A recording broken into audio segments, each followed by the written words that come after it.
You know that feeling, right? You get paid, you feel great for a day or two, and then you look at your bank account and it's like, wait, where did it all go? It feels like your paycheck just vanished into thin air. Well, you're definitely not alone. But what if I told you there's a super simple routine that can put you back in control?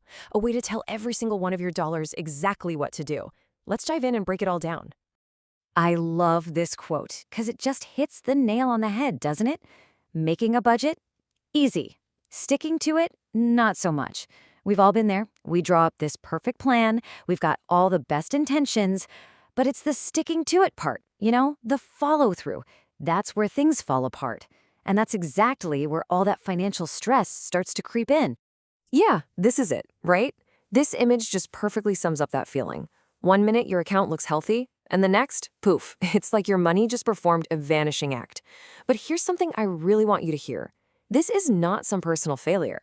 It is such a common problem, and the good news is, it actually has a surprisingly simple fix. And let's be real, this isn't just about the numbers on a screen. It gets emotional. I mean, check this out. A staggering 40% of Gen Zs say they feel stressed or anxious about their money pretty much all the time. That's huge. And that anxiety, it creates this awful vicious cycle, right? We get scared to even look at our bank accounts, which of course just makes everything feel even worse. Okay, so what's the solution here? It's not some crazy complicated spreadsheet or putting your wallet on a strict diet, I promise. It's way, way simpler. It's called a payday routine. And I want you to think of it like this. It's a money date with yourself. Just a little bit of scheduled, intentional time to check in with your finances.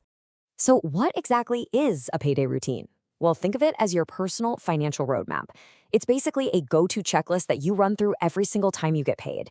You make sure your bills are covered, you fund your goals, and you know exactly where all the rest is going. And look, this is not about restriction. It's about being intentional and giving every single one of your dollars a specific job. And the payoff for doing this, it's huge. That money anxiety we were talking about, it starts to fade away because you're replacing all that uncertainty with a solid plan. You'll find yourself reining in that random impulse spending and just being way more intentional. And the best part, you finally start making real, consistent progress on your big financial goals. All right, you ready to build one for yourself? The best part is, this is not complicated at all. We're going to walk through a really simple 4-step framework that you can start using on your very next payday. Okay, so here's our 4-step ritual. First, we're going to check in. Then we set our compass. After that, it's time to map your money. And finally, we execute the plan. Simple as that. All right, let's jump into step 1, check in. This is super simple, but it's so important. First things first, just double check that the deposit in your account actually matches what's on your pay stub. Mistakes can happen. Then, and this is key, take a quick, judgment-free peek at last month's spending. This is not about feeling guilty. It's just about gathering some info so you can make smarter decisions from here on out. Okay, on to step 2, set your compass. Now, this might just be the most important step of all, because this is your why. It's your motivation. I mean, without a clear destination in mind, you're just kind of wandering financially, right? Your goals are the whole reason you're even doing this. And the absolute best kind of goals are what we call SMART goals. So what in the world makes a goal SMART? Well, it's just an acronym that stands for specific, measurable, attainable, relevant, and timely.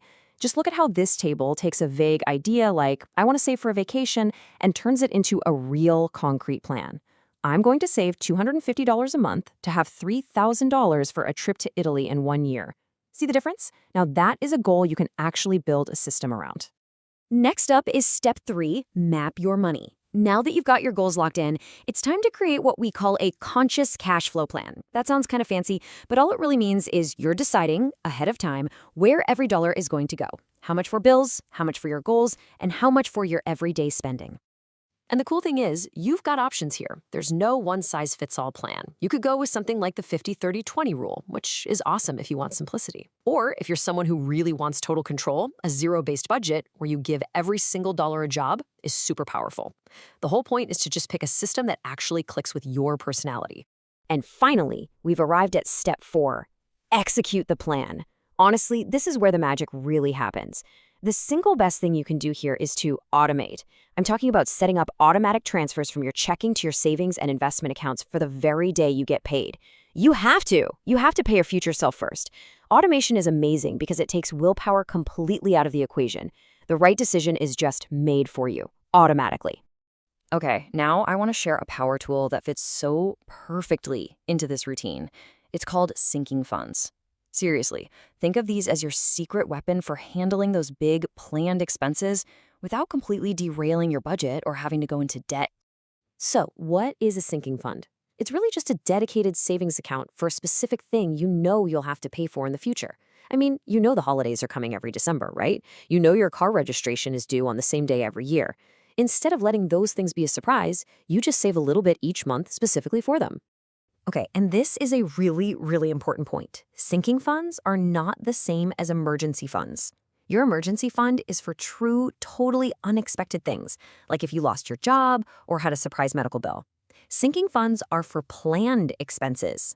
The whole point of a sinking fund is to spend the money. It's a savings account you are supposed to dream. And just look at how simple and powerful this is. That goal of a $5,000 down payment for a car, over 20 months, that's just $250 a month. Or what about saving $600 for holiday gifts so you don't have that awful credit card bill in January? That's only $50 a month. When you break these big, scary numbers down, they suddenly feel totally achievable, don't they? Okay, so now you've got the whole framework, but the big question is, how do you make this routine stick? How do you turn it from something you have to think about into a total reflex?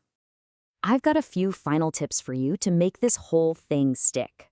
First, actually put your money date on the calendar, like treat it as a non-negotiable appointment.